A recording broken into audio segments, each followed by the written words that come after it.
Friends, रचनास creation कच्छी से कलम तक में आप सबका स्वागत है। आज का टॉपिक है पर्यावरण। 5 जून को है पर्यावरण दिवस। तो पर्यावरण दिवस के अवसर पर, वैसे तो पर्यावरण अपने आप में वास्ट टॉपिक है। अगर आप लोगों ने मेरी लिखी हुई किताब पढ़ी होगी, अद्यतन पर्यावरण, 500 पेज की किताब है, तो आपको ये समझ में आ गया होगा कि पर्यावरण अपने आप में बहुत ही वास्ट टॉपिक है। लेकिन मैं पर्यावरण दिवस के अवसर पर पर्यावरण से जुड़े प्रमुख संगठन, संस्थान, अधिनियम और कानून को कवर करवा रही हूँ इस वीडियो के थ्रू। इसके अलावा पर्यावरण के और टॉपिक्स भी कवर करेंगे, बट पर्यावरण दिवस के अवसर पे हम ये इन्फॉर्मेशन, क्योंकि ये एक ऐसा टॉपिक है जिससे किसी भी एग्ज़ाम में क्वेश्चंस ज़रूर पूछे जाते हैं। बहुत इंपॉर्टेंट टॉपिक है और पूरी तरह से फैक्चुअल है। तो ये हम लोग आज टॉपिक ख़त्म करेंगे। तो चलिए शुरू करते हैं। पर्यावरण से जुड़े प्रमुख संगठन, संस्थान, अधिनियम और कानून। तो सबसे पहला संस्थान है NEERI। ये संस्थान किसी भी प्रतियोगी परीक्षा की तैयारी करने वाले लोग के लिए बहुत ही इम्पॉर्टेंट है और इससे कई बार क्वेश्चंस पूछे जा चुके हैं।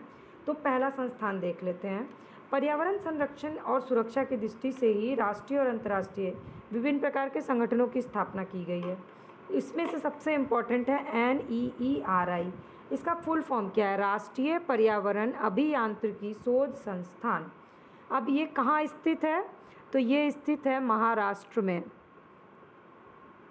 ये अगला इम्पॉर्टेंट क्वेश्चन हो गया कि कहाँ स्थित है। उसके बाद अगला इम्पॉर्टेंट क्वेश्चन है कि इसकी स्थापना कब हुई। अब इसकी स्थापना कब हुई ये इम्पॉर्टेंट है। तो इसकी स्थापना हुई 1958 ईस्वी में केंद्रीय लोक स्वास्थ्य इंजीनियरिंग शोध संस्थान द्वारा। तो इसका शॉर्ट फॉर्म बता देती हूँ, CPHERI, केंद्रीय लोक स्वास्थ्य इंजीनियरिंग शोध संस्थान, central public health engineering research institute, इसके द्वारा स्थापित हुए के रूप में। और इसको वाटर सप्लाई, सीवेज प्लांट से संबंधित जो भी बीमारियां होती हैं और औद्योगिक प्रदूषण के रोकथाम के लिए शोध और विकास के लिए इसकी स्थापना कर दी गई। तो इसका उद्देश्य क्या है? सीवेज प्लांट, सीवेज से जो भी बीमारी होती है, प्रदूषण होता है, उससे रिलेटेड जो भी शोध और विकास हो उसका काम के लिए। इसका 5 क्षेत्रीय प्रयोगशाला है। अब इसकी 5 क्षेत्रीय प्रयोगशाला कहाँ कहाँ है ये बहुत इंपॉर्टेंट नहीं है, तब भी मैं आपको बता देती हूँ। चेन्नई, दिल्ली, हैदराबाद, कोलकाता और मुंबई, ये इसके 5 क्षेत्रीय कार्यालय हैं। लेकिन अगला इम्पॉर्टेंट क्वेश्चन आपके लिए बहुत ही ज़्यादा इम्पॉर्टेंट है कि ये भारत सरकार के किस मंत्रालय के अधीन कार्य करता है। तो ये विज्ञान एवं प्रौद्योगिकी मंत्रालय के अंतर्गत काम करता है। ये हो गया NEERI से रिलेटेड इम्पॉर्टेंट क्वेश्चन। अब चलिए अगला संस्थान देख लेते हैं। अब अगली संस्था है NEA। इसका तात्पर्य क्या है? राष्ट्रीय पर्यावरण प्राधिकरण, नेशनल इन्वायरमेंट अथॉरिटी। लेकिन इसका पूरा नाम जो है वो NEAA है। अब ये NEA क्यों? क्योंकि राष्ट्रीय पर्यावरण अपीलीय प्राधिकरण का गठन इसके नाम पे किया गया। अब अगला क्वेश्चन है कि किस मंत्रालय के अंतर्गत आता है। तो आप फिर से सोच रहे होंगे कि ये भी विज्ञान प्रौद्योगिकी मंत्रालय के अंतर्गत आता होगा। नहीं, ये आता है वन एवं पर्यावरण मंत्रालय के अंतर्गत। इसलिए आपको मंत्रालय में कोई कन्फ्यूज़न ना हो, और इंडिया से क्वेश्चंस आते हैं, इसलिए मैं आपको बता दे रही हूँ कि NEA जो है वन एवं पर्यावरण मंत्रालय के अंतर्गत काम करता है। अब इसका काम क्या, उद्देश्य क्या है? इसका उद्देश्य जैसे कि कुछ प्रतिबंधित क्षेत्र हैं, ऐसे मामले को देखना जिसमें पर्यावरण मंजूरी आवश्यक हो, उसकी सारी चीज़ की देखभाल ये यही करता है, ये प्राधिकरण करता है। अब इसकी स्थापना कब हुई?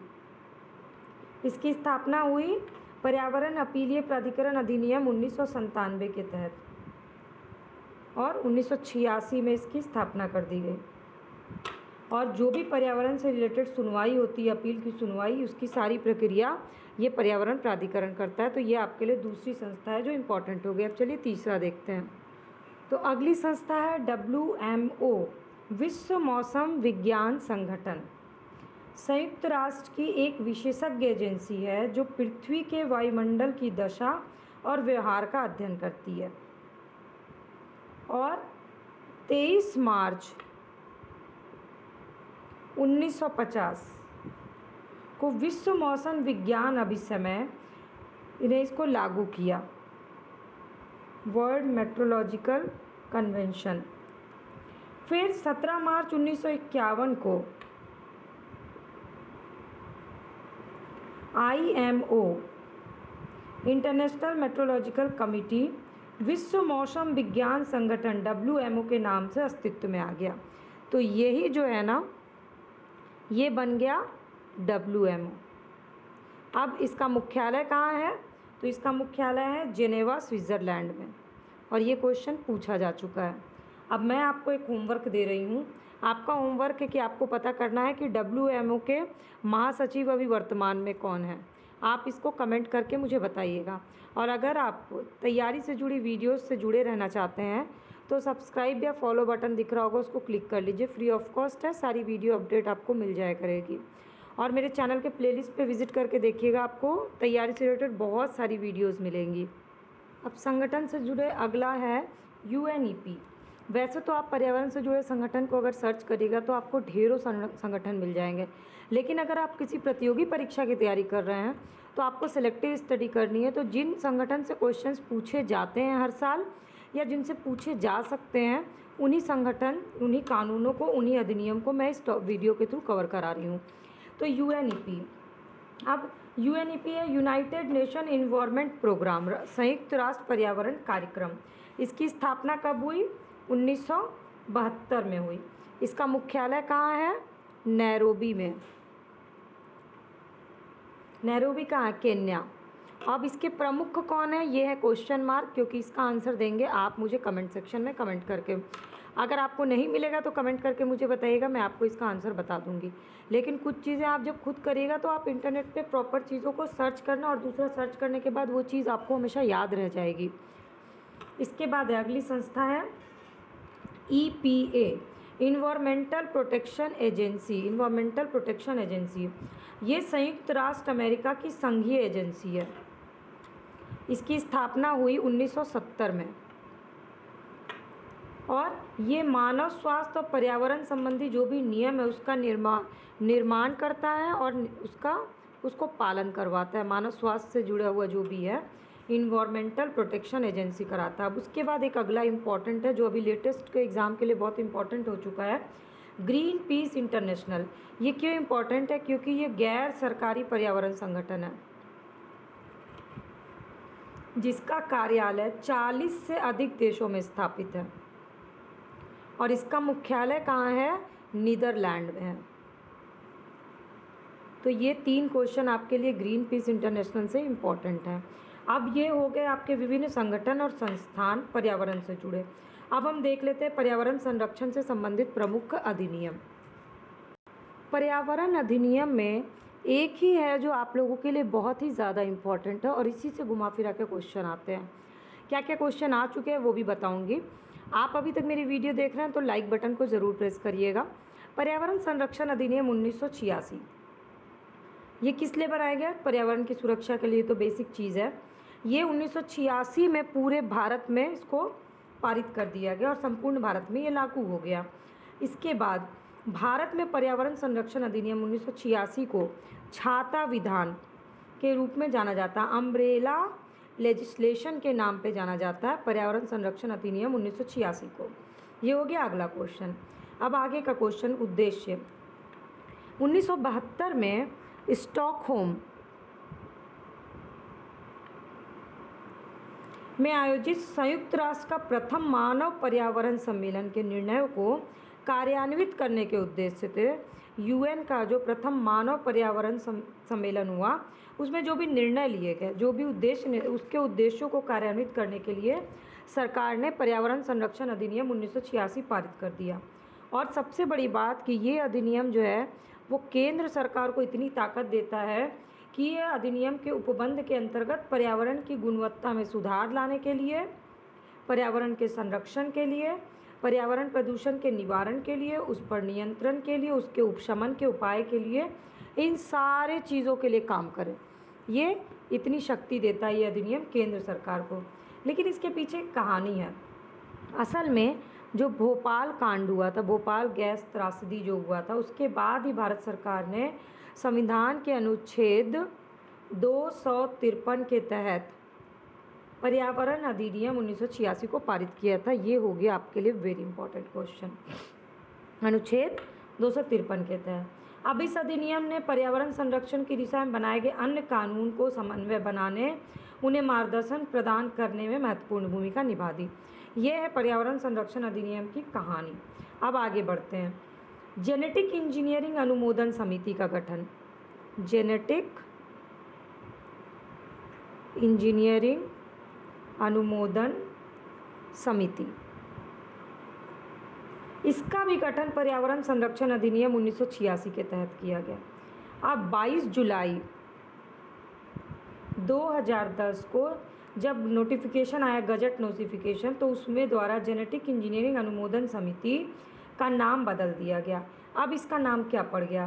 तो इसके अनुसार परिसंकट में सूक्ष्म जीव, आनुवांशिक निर्मित जीव, आयात निर्यात, भंडारण, बहुत सारे ऐसे नियम बनाए गए और इसका नाम रख दिया गया आकलन समिति। अनुमोदन की जगह हो गया आकलन समिति। आनुवांशिक इंजीनियरिंग आकलन समिति, genetic engineering appraisal committee, GEAC, ये है अगली संस्था जो आपके लिए इम्पोर्टेंट है। अब आगे बढ़ते हैं। अब अगला जो है वो आपके लिए और भी ज़्यादा इम्पोर्टेंट है क्योंकि ये लेटेस्ट है। राष्ट्रीय हरित न्यायाधिकरण अधिनियम है ये 2010 में भारतीय संविधान के अंतर्गत दिए गए नागरिकों को जो स्वच्छ पर्यावरण में रहने का अधिकार है, यानी कि अनुच्छेद 21 के अनुरूप ये राष्ट्रीय हरित न्यायाधिकरण अधिनियम, इसका राष्ट्रीय हरित न्यायाधिकरण उसका गठन किया गया। तो अनुच्छेद 21 के अब इस अधिनियम के द्वारा देश में ये डिसाइड किया गया कि एक हरित न्यायाधिकरण का गठन कर दिया जाए और इसके अध्यक्ष पहले बनाए गए जस्टिस स्वतंत्र कुमार, उसके बाद कार्यवाहक बने जवाद रहीम। तो फिर अभी कौन है, खोज के बताइए।